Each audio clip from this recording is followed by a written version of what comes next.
¿Alguna vez te has preguntado por qué existen tantas divisiones entre los cristianos? ¿Por qué dos ramas tan antiguas como la católica y la ortodoxa terminaron separadas para siempre? Bueno, prepárate, porque hoy vamos a contar la historia completa de uno de los eventos más importantes y menos entendidos en la historia del cristianismo, el Gran Cisma de 1054. Te llevaré paso a paso, desde las raíces comunes del cristianismo primitivo hasta las heridas teológicas, los choques culturales, los conflictos políticos y ese momento definitivo en el año 1054, cuando ya no hubo vuelta atrás. Este es un viaje épico lleno de poder, orgullo, traiciones, errores humanos, pero también de fe, esperanza y una pregunta que sigue vigente. ¿Pueden los hermanos volver a abrazarse después de 1000 años de separación? Así que, si quieres entender una de las grandes historias olvidadas de nuestra civilización, dale like al vídeo, suscríbete al canal y activa la campanita, porque esto cambiará tu forma de ver la historia del cristianismo. Y lo mejor está por venir.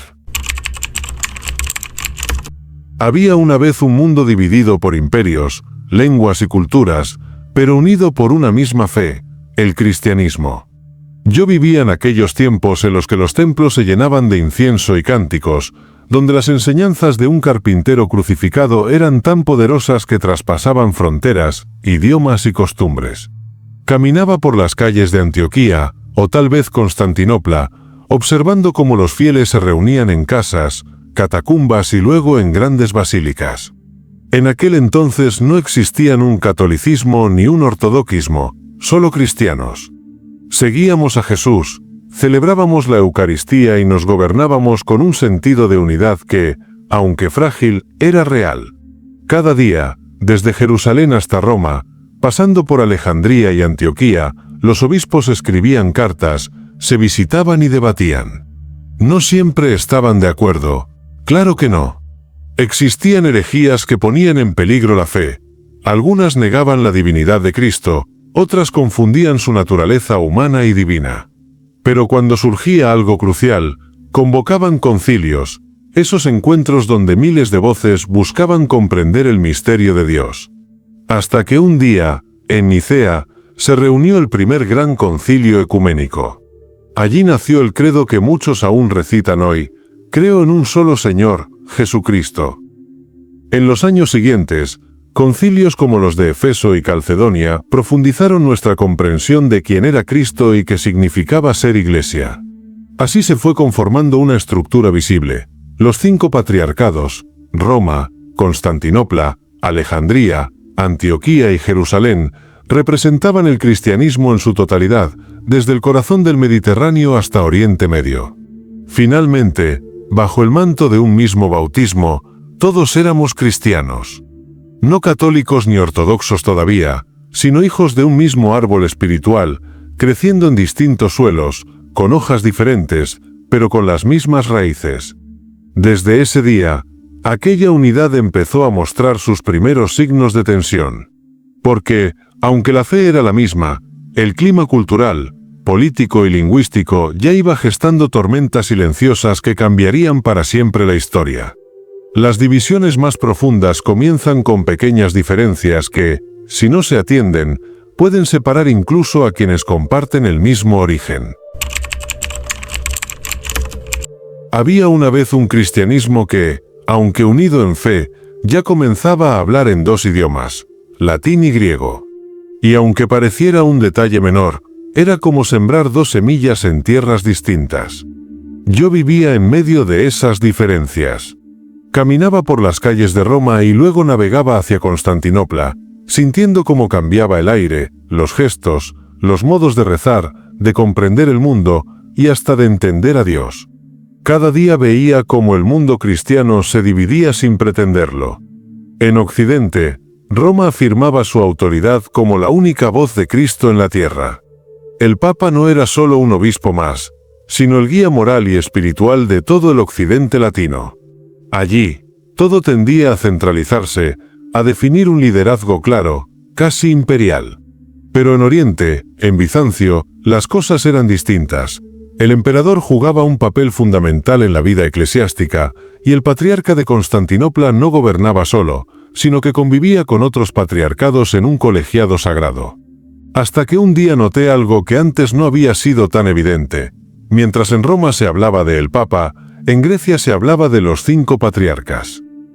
Aquella diferencia aparentemente sutil marcaba caminos distintos, formas distintas de concebir el liderazgo religioso. Por eso surgieron malentendidos. Lo que Occidente veía como orden, Oriente lo consideraba imposición. Lo que Roma llamaba primacía, Bizancio lo entendía como primacía de honor, no de poder absoluto. Y así, poco a poco, se fue formando una grieta que iba mucho más allá de la teología. Era cultural, política, filosófica. Finalmente, compartir el mismo credo ya no era suficiente.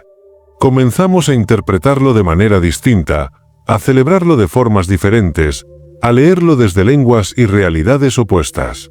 En la práctica, el cristianismo ya no era uno solo, aunque en el fondo aún confesaba la misma fe. Desde ese día, la brecha cultural comenzó a crecer. No era un abismo todavía, pero sí un río que se ensanchaba lentamente, separando 2 maneras de vivir la fe. Las divisiones más fuertes no siempre surgen de doctrinas o herejías, sino de costumbres, culturas y formas de pensar que, si no se comprenden, terminan separando incluso a hermanos.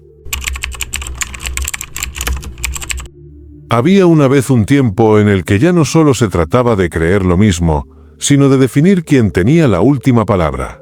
Habíamos crecido como un árbol, nos habíamos ramificado culturalmente, pero ahora surgía la gran pregunta: ¿quién debía gobernar?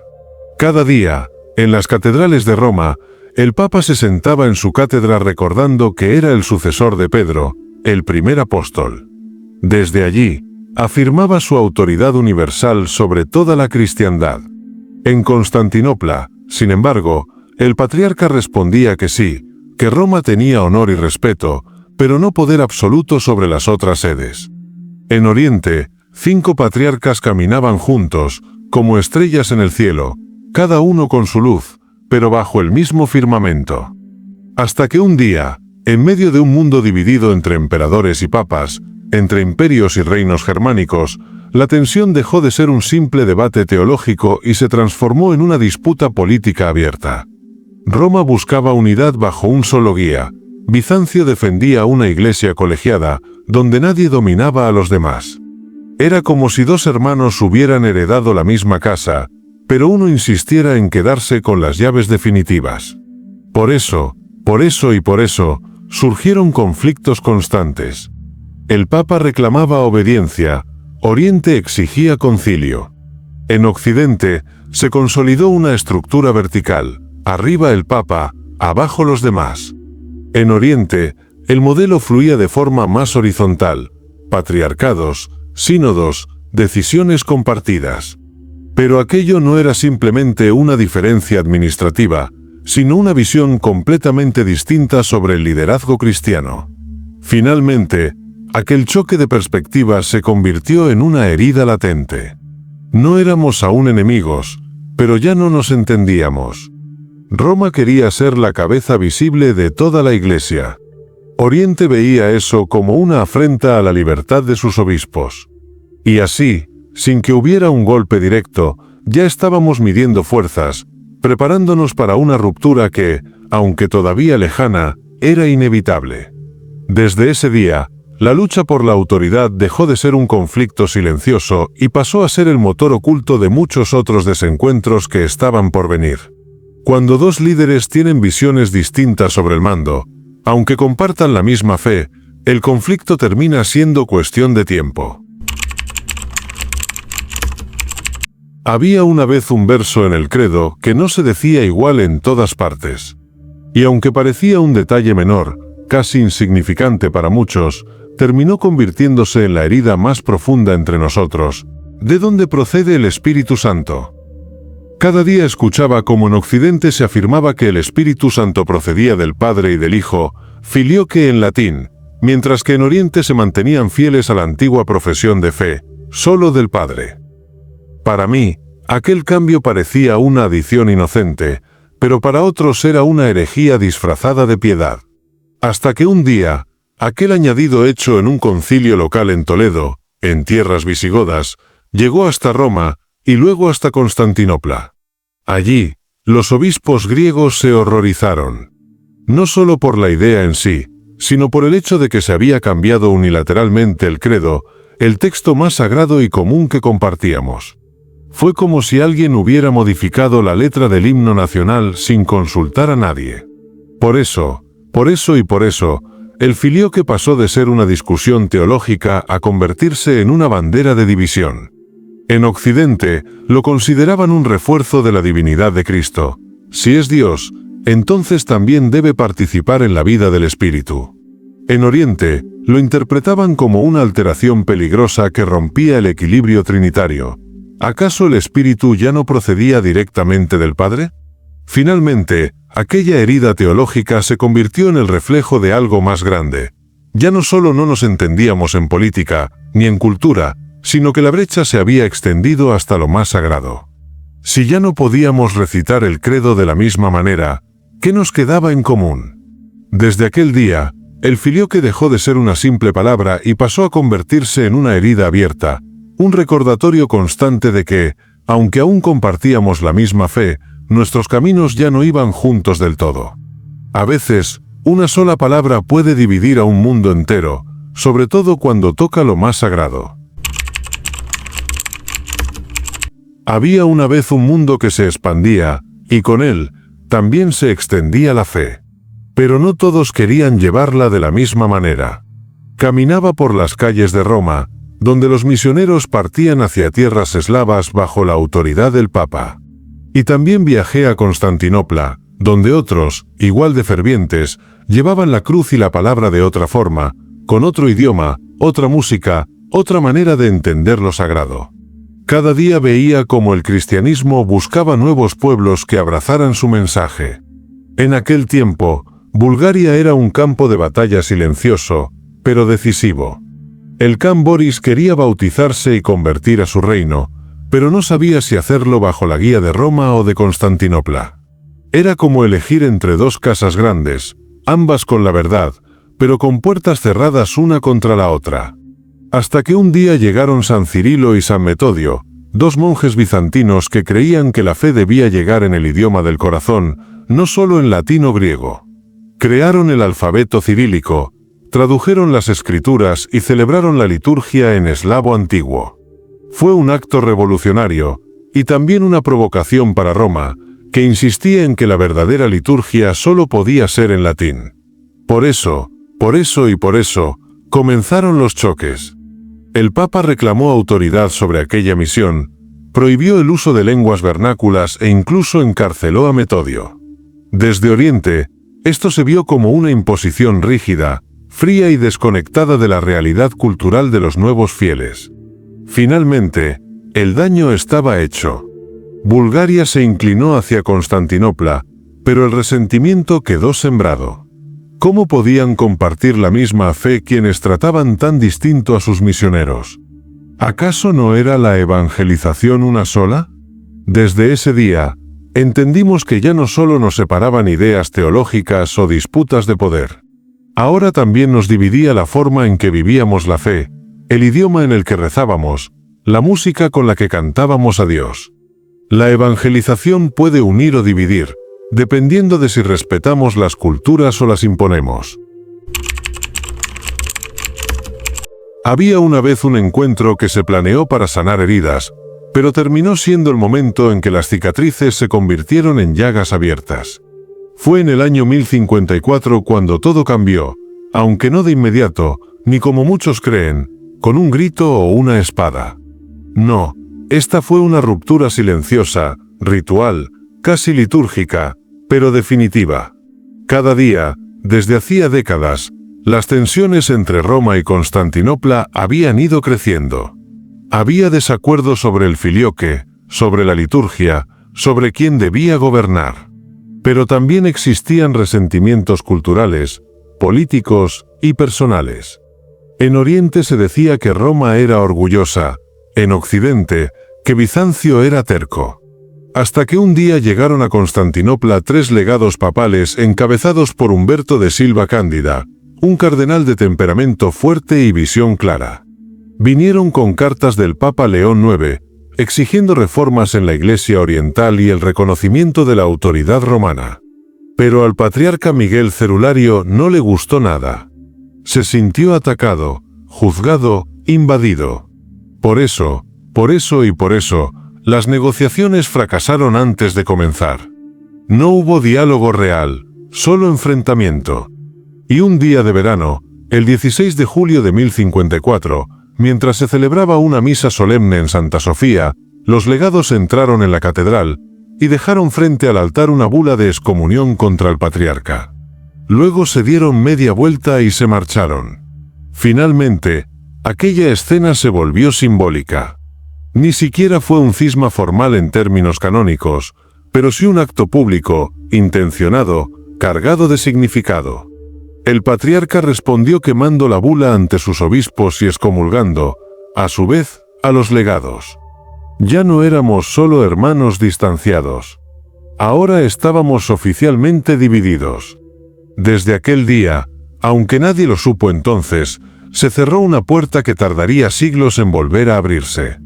No fue guerra, no fue sangre, pero fue el punto sin retorno.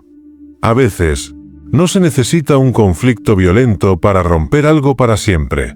Un gesto, una palabra, un instante, pueden definir 1000 años de historia.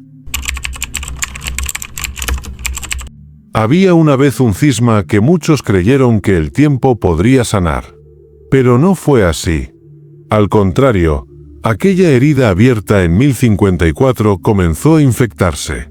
Y como una herida descuidada, lo peor estaba por venir.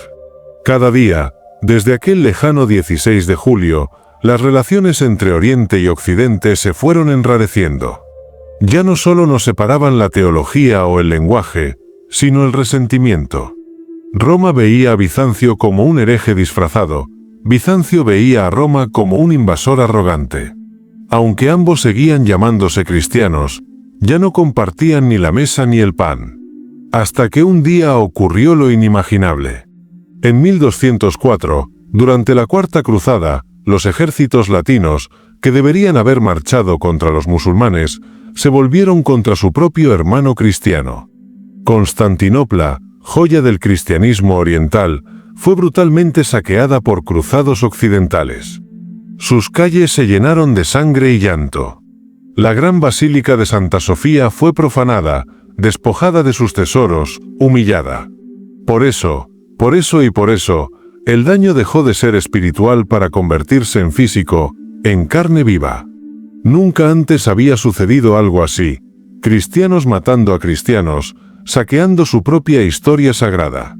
Fue como si uno de los brazos de un cuerpo decidiera amputar al otro con odio. Finalmente, ya no hubo vuelta atrás. Aunque el cisma ya existía formalmente, ahora era visceral, emocional, cultural. Los ortodoxos nunca perdonaron el saqueo de su ciudad santa. Y los católicos, satisfechos con el botín, no comprendieron el dolor que habían causado. Aquella fractura pasó de lo institucional a lo personal, de lo eclesiástico a lo humano. Desde ese día, cualquier intento de reconciliación tuvo que cargar con el peso de aquella traición. No solo nos habíamos separado en fe, sino que ahora nos habíamos herido en vida.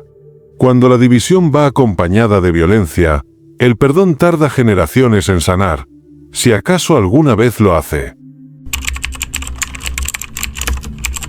Había una vez una ruptura que parecía eterna.